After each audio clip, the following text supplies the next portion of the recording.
শিক্ষার্থীরা তোমাদের মেডিকেল ও ডেন্টাল ভর্তি পরীক্ষা শিক্ষাবর্ষ 2025-26 সার্কুলারে কি কি পরিবর্তন আসছে। শিক্ষার্থীরা দেখো তোমাদের ভর্তি সার্কুলার 2025-26 আবার কি কি পরিবর্তন করছে।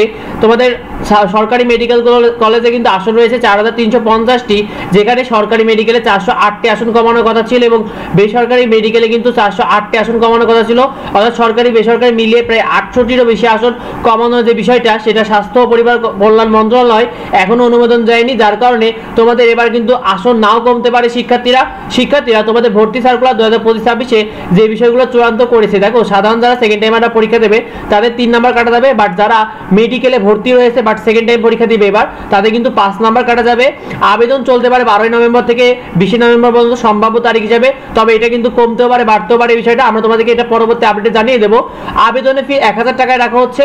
আবেদনের সময় শিক্ষার্থীরা তোমরা 3টা অপশন পাবে।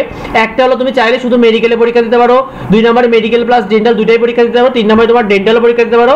অর্থাৎ এর জন্য তোমার আবেদন অতিরিক্ত কোনো টাকা দেওয়া লাগবে না, তুমি তোমার পছন্দ মতো তুমি কিন্তু চয়েস করতে পারো। শিক্ষার্থীরা তোমাদের কিন্তু মেডিকেল ভর্তি পরীক্ষাটি হবে 200 নম্বরের, ভর্তি পরীক্ষা থাকবে 100 নম্বর, জিপির উপর থাকবে 100 নম্বর, এমসিকিউ থাকবে 100 নম্বর, যেখানে তোমাদের এসএসসি জিপির উপর থাকবে 50 নম্বর আর এইচএসসি জিপির উপর থাকবে 50 নম্বর। অর্থাৎ তোমার এসএসসি এইচএসসি যে পয়েন্টটা রয়েছে সেটাকে তুমি যদি 10 দিয়ে গুণ করো তাহলে কিন্তু তোমার জিপিএ নাম্বার পাওয়া যাবে। শিক্ষার্থীরা তোমাদের কার কত জিপিএ নাম্বার হচ্ছে কমেন্টে আমাদেরকে জানিও। দেখো তোমাদের সার্কুলারটা প্রকাশ করতে পারছে, আমরা যতটুকু জানতে পারছি আগামী সপ্তাহে তোমরা ইনশাআল্লাহ তোমরা সার্কুলারটা পেয়ে যাবে।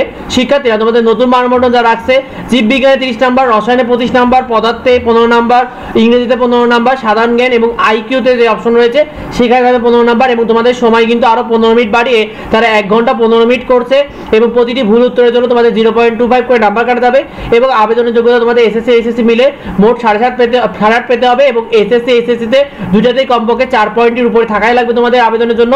আর জীববিজ্ঞানে A- থাকলে তোমরা এক্সাম দিতে পারবে, অর্থাৎ এসএসসি এইচএসসি দুইটাতেই কিন্তু 3.5 এর উপরে থাকা লাগবে জীববিজ্ঞানে।